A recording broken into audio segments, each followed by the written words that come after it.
Si le comique de répétition peut ne pas être drôle, le tragique de répétition, quant à lui, est toujours tragique. Or, la France joue à guichet fermé depuis des années une pièce de théâtre qui est une tragédie racinienne, qui se fonde admirablement sur le tragique de répétition. Cette pièce de théâtre n'en finit pas d'être jouée, rejouée et encore rejouée. Sa dernière représentation est évidemment l'assassinat sauvage d'une jeune femme, fonctionnaire de police à Rambouillet. Il s'agit bien d'une sorte de pièce de théâtre tragique qui ne cesse de se rejouer avec les mêmes acteurs, le même scénario, les mêmes commentaires. Les choses sont très simples.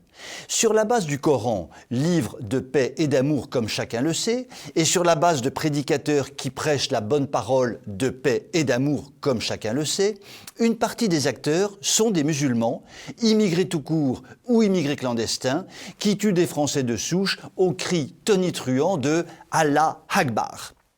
Sur le meurtre lui-même, le scénario peut changer.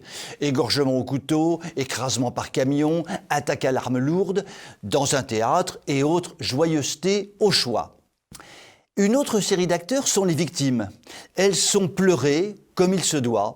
Nos gouvernants exhibent leurs muscles squelettiques et agitent frénétiquement leur menton mussolinien, puis ils passent instantanément à autre chose.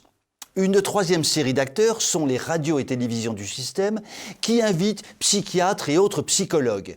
Ces derniers expliquent avec brio que le bon musulman ou les bons musulmans qui ont tué ont été profondément blessés et fragilisés par la colonisation africaine de la France menée par Clovis en 250 avant Jésus-Christ, poursuivi par Henri IV après la défaite d'Austerlitz et suivi par un génocide épouvantable décidé par Saint-Louis en 1515, qui marquera les musulmans jusqu'à la fin des temps.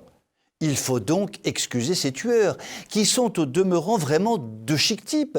D'ailleurs, radio et télévision invitent toujours des femmes musulmanes, voilées parce qu'il faut faire un clin d'œil au monde musulman, et d'autres non voilés, parce qu'il faut faire un clin d'œil aux bons Français bien de chez nous, qui expliquent que les tueurs sont d'une gentillesse extraordinaire, puisqu'ils disent même bonjour à leurs voisins de rue, ce qui est évidemment exceptionnel. Dernier acteur, le peuple de France qui assiste hébété à cette pièce répétitive, à cette tragédie digne de Racine et dont personne ne voit la fin, puisque de nouveaux acteurs, les 400 000 immigrés au moins qui arrivent chaque année en France dans des conditions de folie absolue, renouvellent toutes les possibilités d'actes terroristes, d'actes de guerre ou d'assassinats divers et avariés. Lorsque des gendarmes, des retraités, des mères de famille, des bons travailleurs bien de chez nous se font tuer, tout cela ne compte guère. Franchement, on ne va quand même pas pleurnicher sur cette petite vie de 4 sous. En revanche, si un jour les actes terroristes touchaient les hautes sphères du système politico-médiatique, touchaient la vie des grands, les grandes vies régnantes sur le peuple de vauriens, le système pourrait commencer à paniquer et éventuellement à réagir. On passerait de « touche pas à mon pote » à « touche pas aux élites ».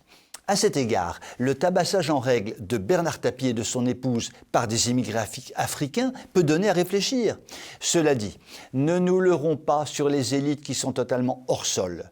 Seul le réveil du bon peuple blanc franchouillard permettra de faire cesser cette pièce de théâtre répétitive que joue la France et dont le titre pourrait être « Vivre ensemble et mourir ». Il me reste à conclure sur une note d'espoir en paraphrasant Alain Peyrefitte « Quand le peuple s'éveillera, le système tremblera ». Je vous souhaite une excellente soirée.